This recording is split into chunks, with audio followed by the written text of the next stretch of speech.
All right, welcome back, everybody. Again, another story, another compelling narrative that we're going to be talking about. In fact, I was just talking with Ryan a little bit in the green room, and I think we spent almost 20 minutes talking about some of the stuff that you do. So I'm kind of excited to get into this. I'm excited to see where this is going to go. The stuff that you're doing, the Clear Path for Vets, I'm sure we're going to talk a little bit about that, but there has got to be a story behind why you're in the business that you're in and why you're doing what you're doing. And so just like with every podcast, everything that we start here, I'm going to start with the same question. Who is Ryan? And then we'll get into some of that storyline. Thanks a lot, Tim. I mean, there's a lot to tell there. It's been an incredible journey so far. Growing up as a kid, I moved around a lot and faced a lot of issues with just being the new kid everywhere we went. So I would say in my early story, I was very isolated, a little bit defensive, and it was very difficult for me to form lasting bonds. Today, I'm a father. I'm a man of faith, and I'm deeply embedded within my community, which has been, a far cry from where I started. So there's been a lot of challenges along the way. And what I've learned through this whole period was just to embrace those challenges and look at them as an opportunity for substantial growth. So it's been incredible. Wow. Just that little snippet of being isolated, disconnected, I think that rings for a lot of people. And unfortunately, it's an identity that a lot of people have, and then they keep it. Whereas you've now just identified that you've kind of stepped away from that identity into the fatherhood and into the community.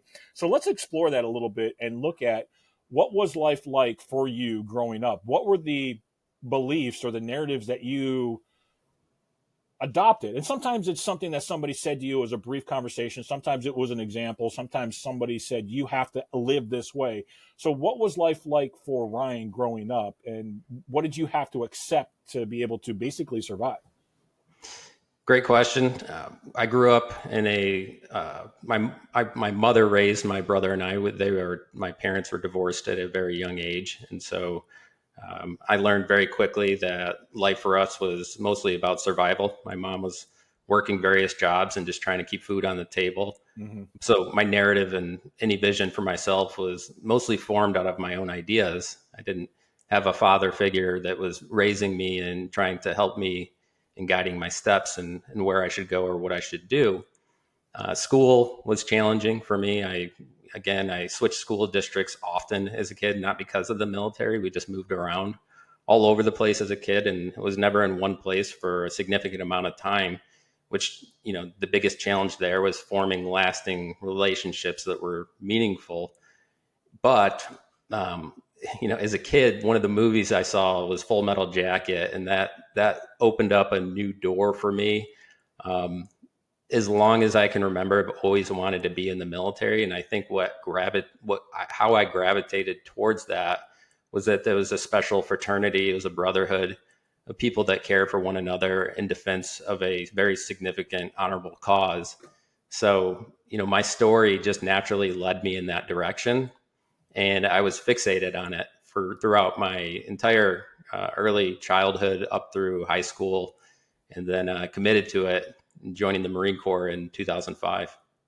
So there's a couple of things there. You said for the most part, the ideas that you had were formed out of, the beliefs that you had were formed out of the ideas that you basically created and had.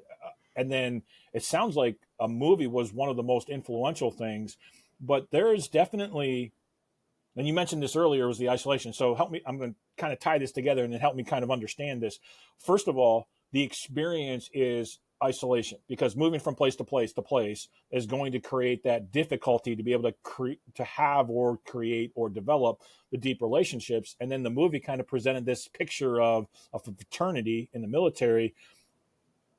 That's a belief that you had, that you created, that you kind of went through, and that could be a true thing and it could be a false thing, and we deal with that. But what was the experience like for you as a child prior to seeing that video? Maybe prior to seeing that movie, was it like, man, this is just a awful life that we'll never connect with anybody. It's just a matter of how can I get and survive for the next day, food, shelter, whatever. What was it like before you hit that movie, before you actually had that idea or that thought that, hey, maybe the military is a way to be able to get part of a fraternity or a community? Very compartmentalized. So again, back to the isolation and trying to form social groups is very difficult for me. I was a very shy kid growing up, to the point where I wouldn't advocate for myself in a classroom or with teachers. Early on with the divorce and this kind of thing, I was forced to speak with guidance counselors and work through some of these issues. But for my brain at the time, I wasn't ready to process any of that. And so my body and my mind just put itself in a framework to avoid. And so I lived a avoidance response for a large part of my life. And I would say that carried with me even throughout the Marine Corps and beyond, to just avoid the pressures that I was facing. And that was going to put me in a safe place. Um, Being in the outdoors alone or with animals is something that also stuck with me in my childhood. That the lasting bonds I could form were with a dog or with another animal, or being out in the woods with myself.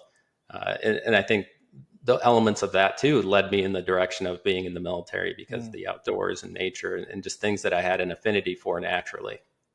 So I do have a question, and this is maybe a personal question, but and I've talked to a lot of men and a lot of individuals in regards to this, but when we live the life of avoidance and we gravitate towards that, typically there's a level of escape that we try and seek. And sometimes it forms into an addiction, sometimes it forms into other things. Is there, as a child, how did you cope with that ability or need to try to avoid the reality of life? Great question. So the unhealthy ways that I learned to cope with avoidance, and this carried with me for a long time, was as early as my teenage years. I started to pick up alcohol and substance abuse, and that was a very quick and easy way for me to escape my own self and to feel differently and to gain confidence. And it was almost like a superpower that I became addicted to over time, and certainly exasperated by my experiences in the military.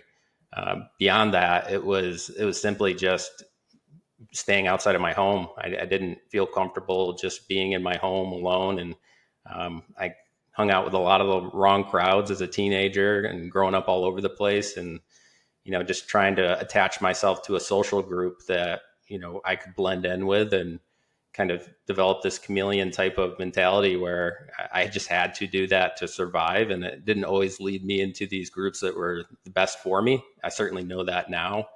And it's really carried with me, and how I'm fathering my children today. Again, like single mother, I have a brother who's 2.5 years older than me, and he was pretty much my pseudo father. And we just kind of watched each other's backs our whole lives.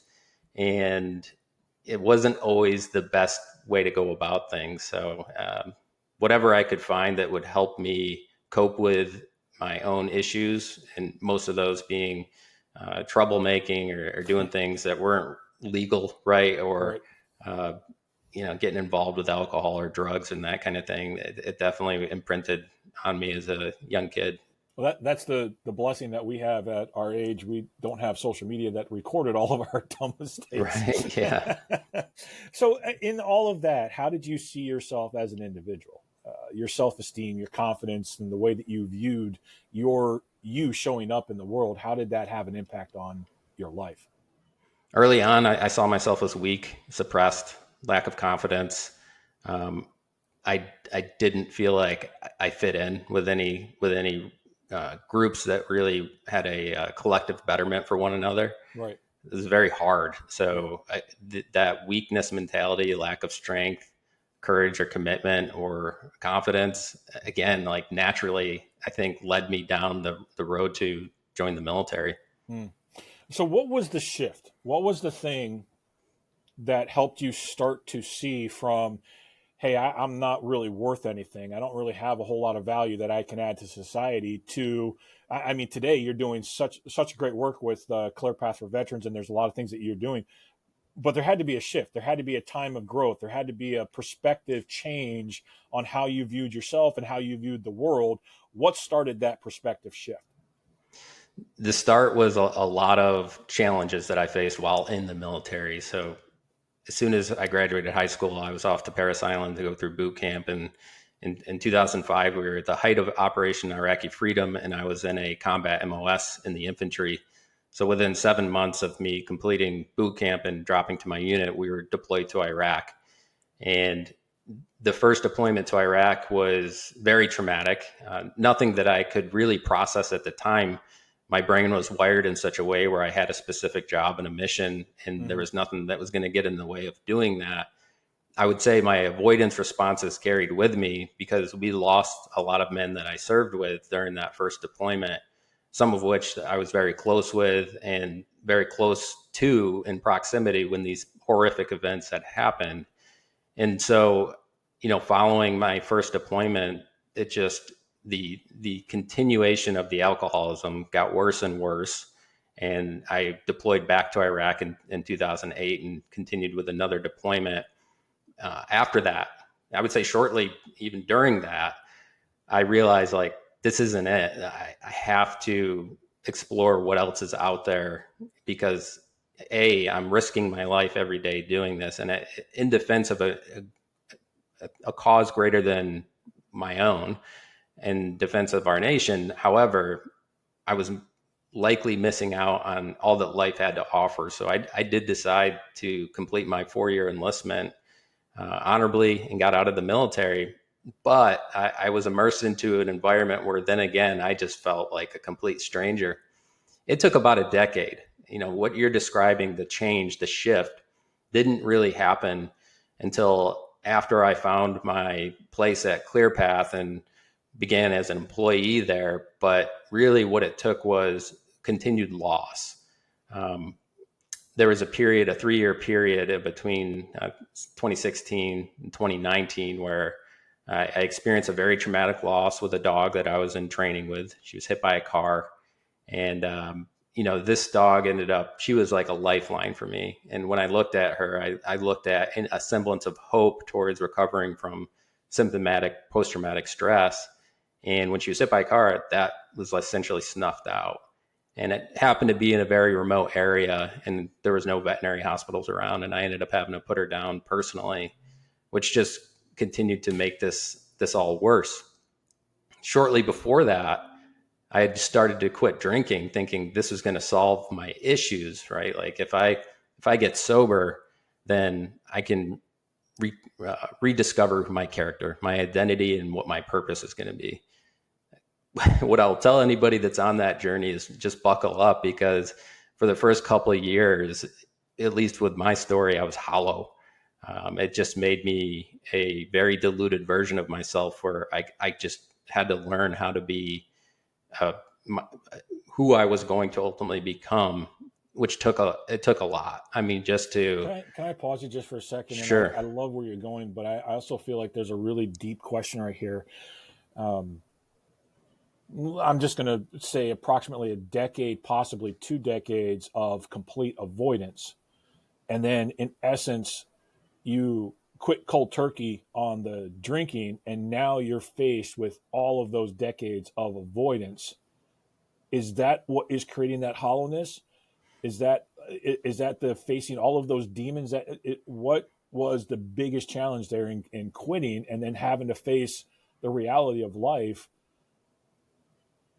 At the end of it, I'm hoping that you're going to say it was worth every fight. Yeah. But in the middle of it, that's where some people are. And they're looking at this as like, is it really worth it? Because I'm now having to deal with 2 decades or 3 decades of avoidance and trauma and challenges and broken relationships and lost hope. How do you feel in the middle of that? Getting sober was the only thing I could do to face the demons. And I had to do it head first, and going cold turkey, which I don't advise, is, definitely seek medical help if you're going to do that. But I did it. I was going to lose my family though. I came home one night and, I was intoxicated and I just had my twins. They were 1 year old or just approaching 1 year old. I had a wife. I was trying to build a life. And I realized at that moment that I'm going to flush this all down the toilet if I continue this behavior. So That was step one. And again, the alcohol helped me cope with all of my mental health challenges. It is just a way to numb it all. And when you eliminate that form of medication, then you're forced to look at, well, what else can I do to deal with this now? The subsequent loss of my dog that happened a couple months later, you know, for a lot of people, that would be a contributing driver to go back to drinking. And I'll be honest with you, there was parts of me that considered it. There are other parts of me that considered, was it worth continuing to live, to continue to try to work through all of these horrific things that I was experiencing. I wasn't getting any sleep. I was having nightmares.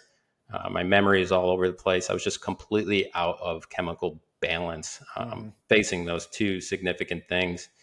Shortly after, my father, my biological father, had passed away, and it was unexpected. He was a heavy drinker as well and smoker. And so these three events, quitting drinking, my dog, getting hit by this car, who I was in training with to become a service dog, and then to have to take her life myself, and then my father, it just brought me straight to my knees. Like I had literally nowhere to go or turn.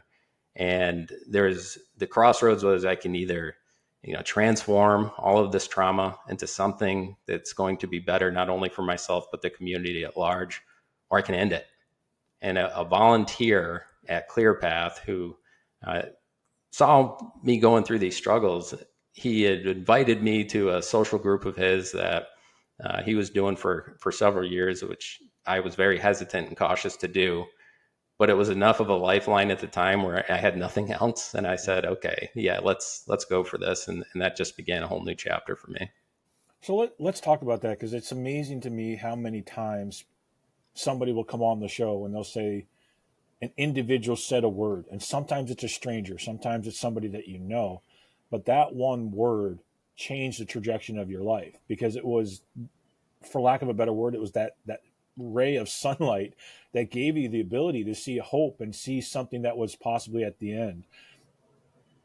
How can you quantify that? Is that something that totally changed that? Is that the correct explanation of it?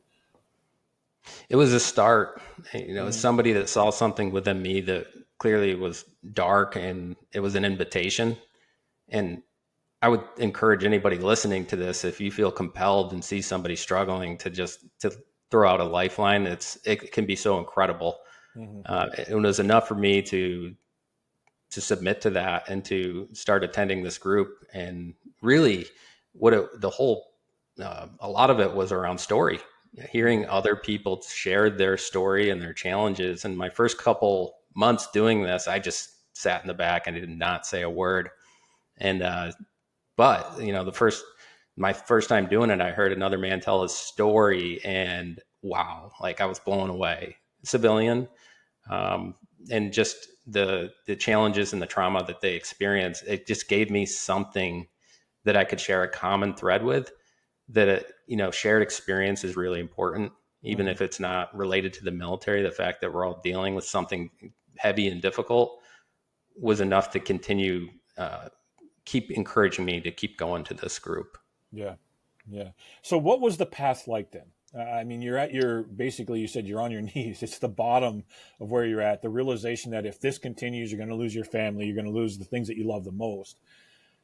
What was that next? What were the next couple of steps like? What were the next maybe even years? Because it's not an overnight transformation. We know that. We know it takes time. We know that it's hard. We know it's difficult.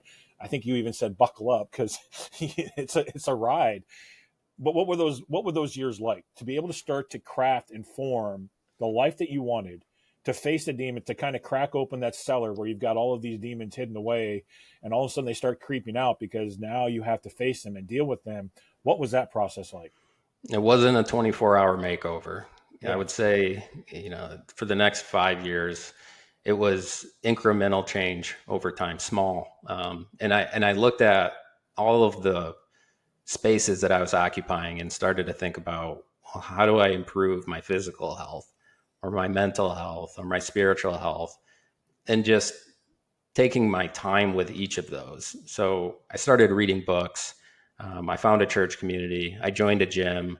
I just started to do things and attach myself to people that were looking for a higher purpose or a different type of value structure than that I could even understand at the time.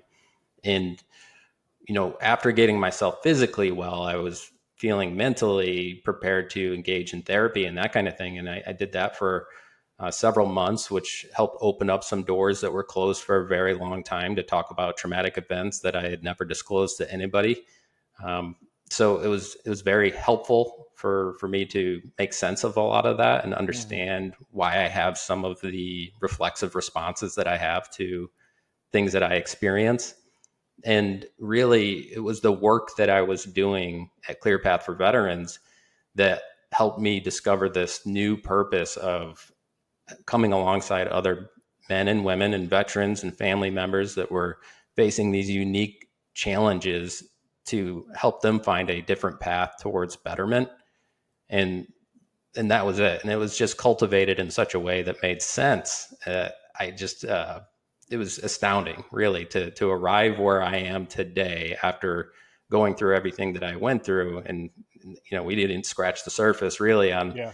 the war, but just all of this stuff. To finally take it all and say, we're going to channel all of this energy and put it into something that's going to be create a ripple effect on our whole community. It's been Yeah. great. So I'm going to ask this question. This is potentially controversial, but I'm going to ask the question anyway. But the reason why I think it's a key element because we often enter into this and we have that one individual that gives us that ray of hope and that positivity, and we often say that. But in that process, over the last, you said it was about 5 years or so. In that process, you probably started opening yourself up to some individuals. Was there individuals that let you down and disappointed you and broke your trust and broke your faith? And in that situation, what did you do? How did you be able to mend that? Because that happens sometimes where we put our faith and our trust in somebody, or we share a story, and all of a sudden they breach that confidence. How did you handle that? Because I'm sure that was probably part of the process. It certainly was, and there was a lot of deep work that had to have happened before I could confront some of these issues that I had experienced growing up, and particularly with my family, having been in an environment where alcoholism wasn't really discouraged. My Mm-hmm. brother, my sister, and myself were all sober for a reason, and we decided that's just not best for us. Right. As far as my father goes, it was very difficult I never had the opportunity to sit down with him and say, like, this is what it was like growing up and not having a father figure, somebody to help mentor me growing up. I did have that conversation with my mother at some point and say, like, hey, this is who I am and what I've experienced and all the things that I think contributed to my character. And it was hard, it was very difficult to have that conversation, but I think it Right. was critically necessary. And I came to a place of trust and forgiveness in that I was ready to lay this down. And I did that. And, I'm grateful for it. And otherwise, I would be living a very fake type of life for the remainder of what I have left that wouldn't be authentic in the relationships that I have. So recovering these relationships with your family, I think it's really important that there's an element of vulnerability and willingness to talk through some of these issues to overcome them and find out what's on the other side.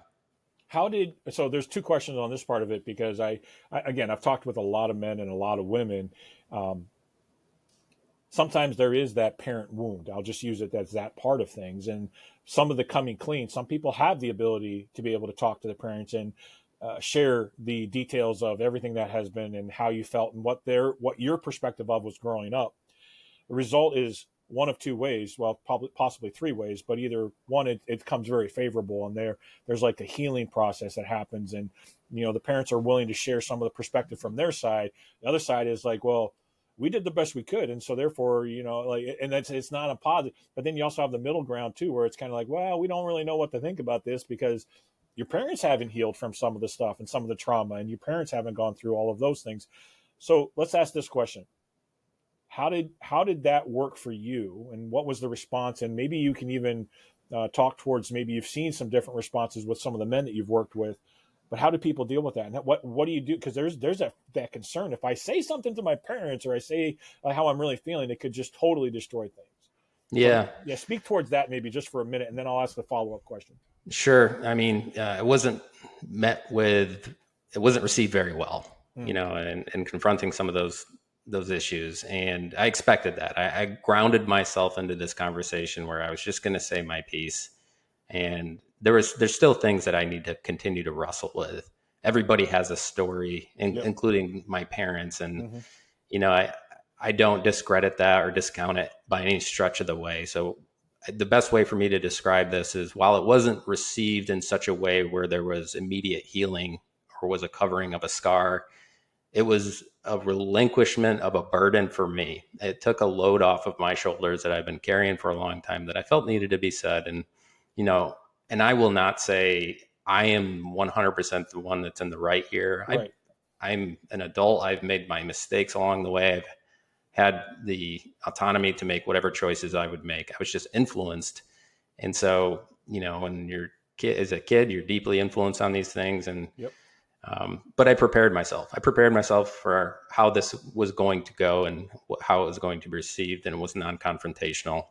And like I said, there's more healing than not, and there's still work to be done. Yeah. And I think that's the best way to say is just be prepared and talk with people. I think that's a great advice. The second follow up question is as far as you're going through this process, how has your immediate family responded and what was the reaction there? Obviously, both with your kids and with your wife, and seeing that you didn't want to lose them, but yet I'm sure you were probably hesitant to even share some of the things that mentally you had avoided and had kind of put away and you didn't. I'm just going to say this part of it is the fact that oftentimes, especially as men, we're afraid to tell our wives or our kids. We're afraid to be authentic because what are they going to think about me? Especially when we lived a life of decades of, well, we've got to put up this facade. We got to be a chameleon. We got to be strong. I think I'm weak, but I got to act strong. So how did that process go? And how's your family responded to some of that? As a Immediate family. father, it's greatly influenced how I interact with my son and my daughter, Mm-hmm. and just giving them space to be vulnerable and open, and to never condemn them for the way that they're feeling or for their, whatever habits that they're adopting. Is just to enter into the space with them and finding common ground. We Mm-hmm. talked about where can you do that, right? And Legos is a great place to do that. I've had several conversations with my son when we're building Legos and that kind of thing. And, he's 8 years old right now. And sometimes he's willing to open up on some things and sometimes not. I also feel that it's very important that I share the real world experiences of war and what that's like so that he doesn't put me on a pedestal Right. regarding the military and saying, this is the direction I want to go because my dad did, and this is what, he experienced. I want to give him the real version of what that looks like Yeah. so Yeah. that as he's making those He decisions, understands what's coming. yeah. Yeah. My wife has been my rock. Yeah. She has been with me all along the way. She has gone through a very similar journey, and she has supported me. And for me to get to a point where I could open up and speak to her on some of these things, it's been a long process. We've been married since 2014, so Mm. it's this whole journey has been inclusive within the time we've been together. Right. But she has been, the one person that's continued to encourage and support me throughout the whole process. Yeah. So, what is your life like now? What are the things that you do? And maybe it's habits, maybe it's patterns. What is the thing that you do now to create and craft that narrative of your life moving forward? Biggest thing for me is that to view discomfort as an opportunity. If there is something that triggers something within my physical body that says, this is hot stove, you should avoid it, I tend to move towards it. Hmm. Not in a dangerous way, but in a, hey, this is one of those chances for you to overcome a significant challenge and grow from it. Right. Right. Um, I try to do that with everything, with just about any opportunity I have, whether it's speaking to a large group, um, just doing something new that I haven't done before that's going to be challenging to me mentally or physically. The other things that I do that have carried with me is, I start every day by reading the Bible, doing a little bit of journaling, and doing something physically healthy for myself. Mm. So, faith, family, and fitness are kind of like core buckets for me, for Yeah. sure. And they've helped me greatly, but also being embedded within a community. I cannot stress that enough, that Right. being part of something bigger than yourself, because we weren't programmed or built or designed to be isolated. Yeah. Yeah. I couldn't And if agree more. Yeah. doing it on your own, it could lead to diminishing returns. And at some Mhm. point, you need to find a group or a community. Yeah. Yeah, and that's so true. What would be one thing, one piece of advice, and whether that is looking back and saying to yourself as a younger version of yourself, or to the men that you work with, or families that you're dealing with, or kids, or whatever, what would be the one thing that you feel is the most important aspect of whether it's our conversation, or like, hey, this is the one thing I want you to walk away with? What would that one thing be?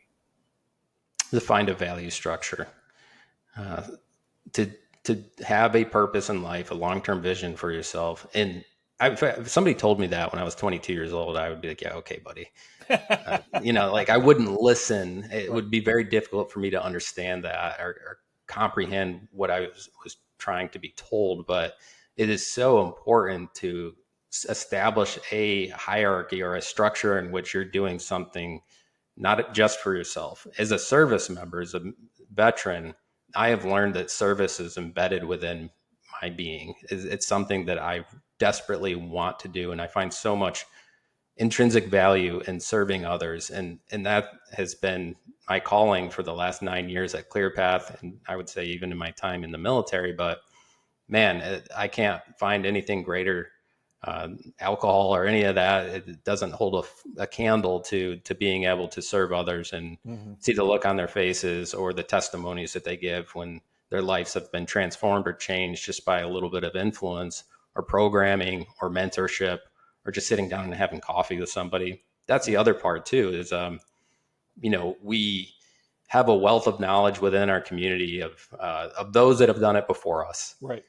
And for whatever reason, technology and everything else, and YouTube and Google, like the information is at your fingertips. But how often do we go out and just grab coffee with somebody that's done life before us to work through some of those experiences and challenges?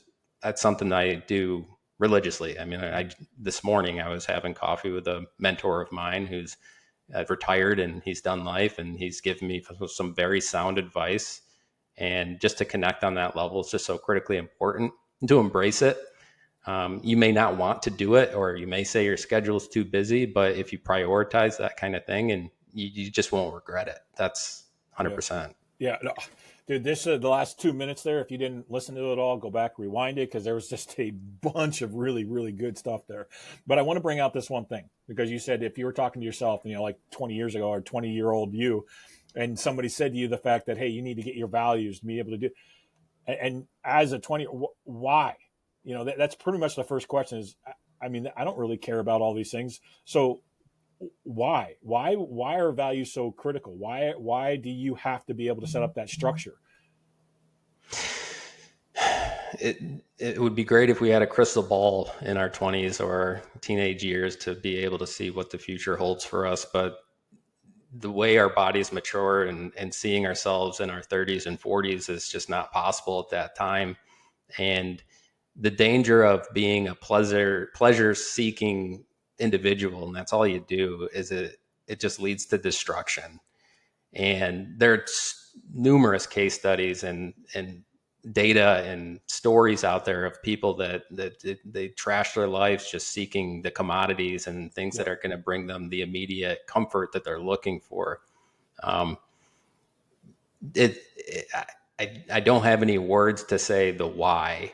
It comes from experience sometimes. I mean, that's kind of where it comes down to. It certainly does. Yep. I think just understanding what's next and what kind of imprint you're trying to have on the world, and looking what you're leaving behind is really important. What are you going to impart onto those that come behind you, and what are you doing now, right now, to influence that?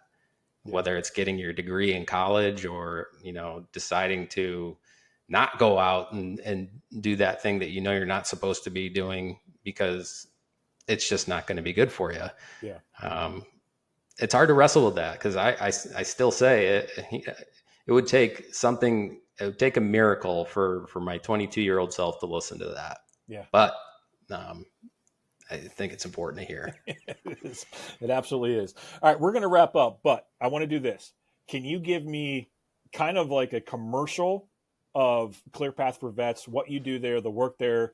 Because I think this is, I don't usually do this, and most of the time we don't pitch what you do, but at the same time, I think this is such a healthy thing for individuals, and it needs to be shared as much as possible. So can you give me kind of a commercial aspect of what you do there?